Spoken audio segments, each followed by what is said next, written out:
Olá, vou dar então continuidade a esse nosso bate-papo informal aqui acerca da bipolaridade ou das personalidades bipolares e vou mexer um pouquinho, levemente, aí na questão das definições, ou melhor dizendo, na questão das indefinições. Eu sempre trago comigo a ideia de que todo diagnóstico ligado à psiquiatria e algumas vezes até mesmo ligado a questões psicológicas, qualquer diagnóstico fechado acaba se tornando loucura. A gente tem que pensar o seguinte: a personalidade humana, ela é como uma esponja. Então, o que nós identificamos? Identificamos que na formação da personalidade, a, a persona vai contraindo, vai adquirindo, através das suas experiências, alguns traumas e transformando isso em neurose. E só para que a gente tenha uma ideia, o ser humano, ele é o único ser que não sabe o que vai ser. Olha que indefinição.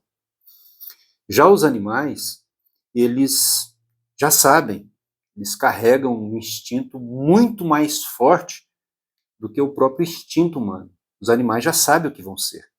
É por isso que cada espécie já sabe fazer o seu ninho, tem ali os seus mecanismos e recursos para poder cuidar dos seus filhotes, e a gente vê assim verdadeiras engenharias na natureza que são feitas aí pelos animais.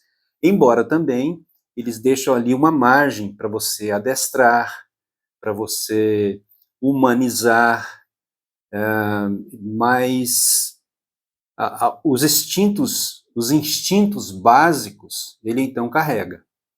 Aqui, por exemplo, a gente tem aqui o Atlas, né, um cachorro, um pastor belga da minha sobrinha Ana Clara. E ele tem um instinto da espécie muito forte.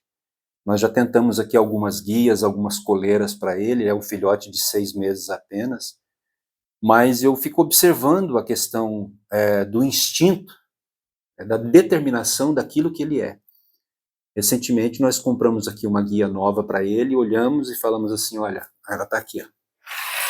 Essa daqui ele não vai conseguir morder. Então, assim, sandálias, tênis, eu já perdi alguns. Mas o instinto faz com que ele, é claro que ele é um bebê ainda, está sendo adestrado, né? Mas por via de regra, o ser humano ele é diferente, ele já não sabe bem, então ele depende de uma série de fatores, e eu aqui descrevi uma série de coisas que vão se aglutinando à própria persona, que vai se formando através dos tempos. E a gente não pode olhar assim, fazendo uma anamnese, às vezes, de uma pessoa, de um paciente, e fechar logo a questão. Por quê? Porque a gente não sabe exatamente se aquilo que está sendo externado, aquilo que é aparente, se aquilo é causa ou é consequência. E permitam-me falar um pouquinho, ainda que o vídeo hoje fique um pouquinho mais longo, sobre uma experiência que recentemente eu vivi e ainda estou vivendo. Nos últimos 5 anos, eu tive um quadro de depressão que foi se aprofundando, e depois ele passou para uma crise profunda de ansiedade, disparo de cortisol e adrenalina, e aquilo era uma pancada, assim, como se eu tivesse levado um soco no peito. Depois eu comecei com insônia, comecei a não dormir, depois eu comecei a ter muitos pesadelos enquanto eu dormia, e depois eu comecei a ter, na vida desperta, alguns transtornos mentais. E eu não estava aqui no Brasil, eu estava fora, e eu pensei, então, em função dos recursos que eu tenho, num país de primeiro mundo, eu vou ter condição aqui de fazer um tratamento. E procurei, então, um psiquiatra e gastei ali o que eu tinha e o que não tinha. Tudo particular. E fiquei muito surpreso, porque tudo que foi olhado em mim foi feito a partir da ansiedade. Tive também síndrome do pânico. Foi feito tudo através daquele diagnóstico de depressão. E mais surpreso e muito mais frustrado eu fiquei quando me passou o médico, o psiquiatra, passou paroxetina, passou o clonazepam, que é o Rivotril, numa dose baixa, e isso não melhorou. E ele, então, cada vez que eu voltava, todo mês, tinha que pagar uma consulta só para receber a prescription, né? A receita, e eu pagava $150. E assim foram decorridos alguns meses e anos, e até que estava completando já 5 anos, isso foi se agravando, e os transtornos, e chegou um ponto que eu fui perdendo as forças, e depois ele passou alprazolam, e também não resolvia nada, até que chegou o momento que eu disse, olha, nós precisamos ir embora.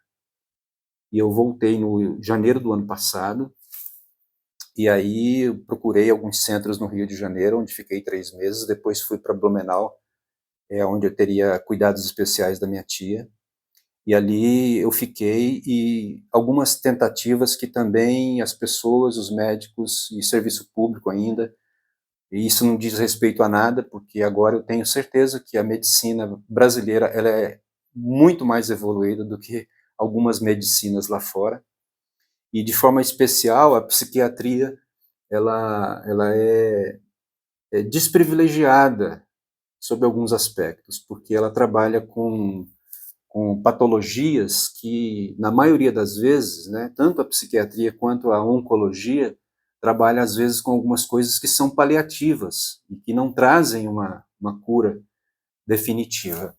Até que eu procurei um médico, depois já quase no final do ano, final de novembro, um amigo meu falou, olha, eu vou te resgatar, vem aqui para casa. E eles abriram então as portas da casa, assumiram as despesas todas de medicação, e eu fiz algumas consultas particulares, e ali um médico teve uma sacada, ele diz, nós vamos tomar nada, continua tomando, e só abrindo outro parênteses aqui, né, eu abro o parênteses e não fecho, ele diz, nós vamos tentar tirar esse medicamento, porque todos esses medicamentos que eu citei, eles trazem uma dependência muito grande, você não pode interromper, se você interromper, você tem uma crise de abstinência e você pode até mesmo enlouquecer. E a partir daí, então, eu comecei um processo do que a medicina chama de desmame, né? Uma palavra não muito bonita para isso, e foi muito difícil me libertar, especialmente do clonazepam, né? Do Rivotril. Mas o médico teve a sacada e passou alguns exames de sangue, pelo menos 6 ou 8, eu não me lembro bem.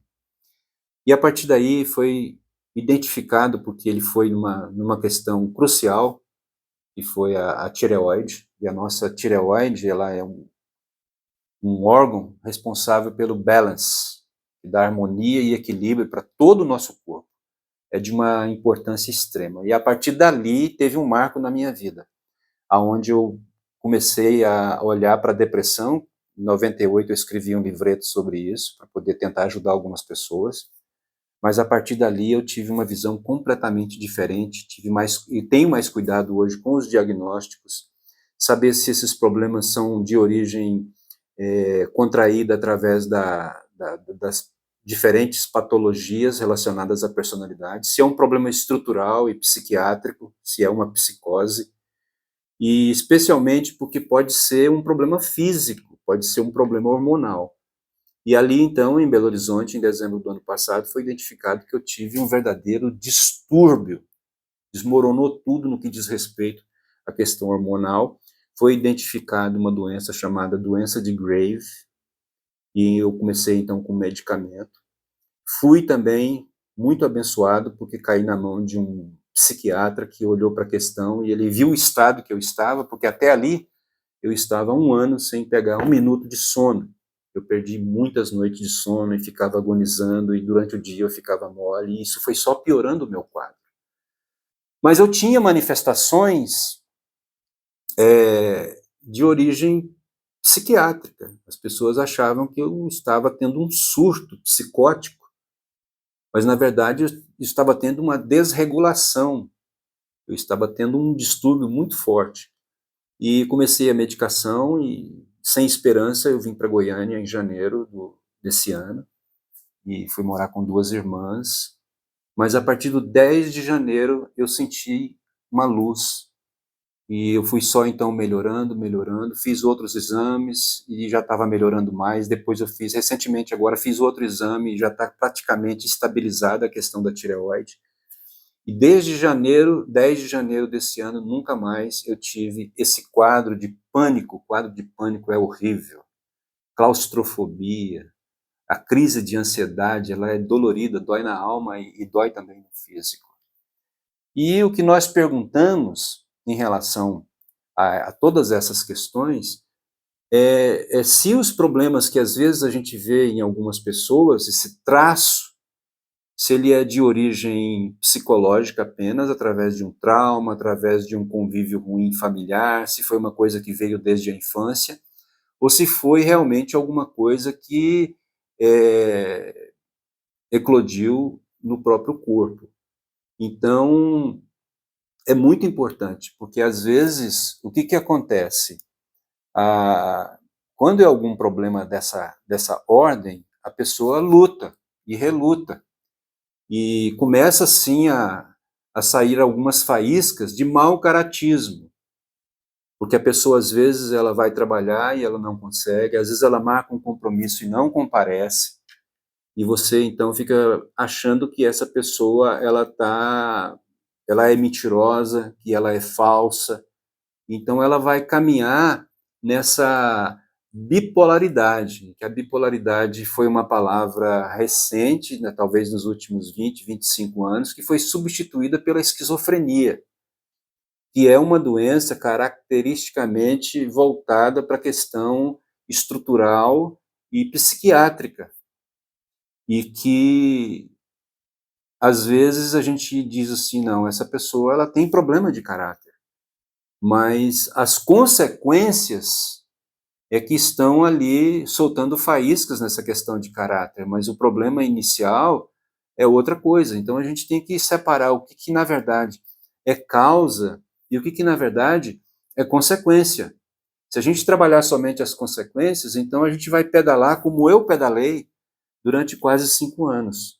Hoje, pela graça de Deus, eu estou bastante recuperado, já estou tentando voltar a trabalhar e tenho me envolvido com questões terapêuticas, como cuidar de animais de rua, gato, cachorro. Tenho também feito um trabalho terapêutico na empresa do meu sobrinho.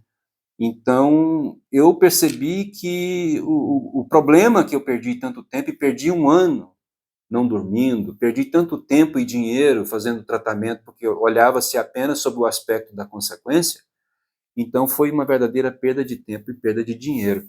E precisa ser feito essa questão aí do diagnóstico, mas mesmo assim, esse diagnóstico, ele sempre tem que estar com o pé atrás, porque se não está com o pé atrás, e a gente fechar a questão, ou então a gente fazer um autodiagnóstico e fechar a questão, muitas vezes não é exatamente aquilo que a gente está vivendo são, na verdade, consequências e não causa. Então, eis aqui um fator muito importante antes da gente pensar nessa questão que às vezes até mesmo é usada de forma exagerada nas questões psicológicas sobre bipolaridade. Um bipolar, por exemplo, ele vai ter alguns problemas na questão de caráter, mas no fundo, ele pode ter um TDAH, TDAH, né? Que é um transtorno, um tipo de transtorno, ele pode ter um tipo de autismo, e tá todo mundo solto na sociedade para a gente conviver e detectar esse tipo de realidade. Então, a bipolaridade ela precisa ser tratada com muito cuidado para que não haja nenhum tipo de diagnóstico inconsequente e uma conclusão, de repente, que não é a verdadeira. Então,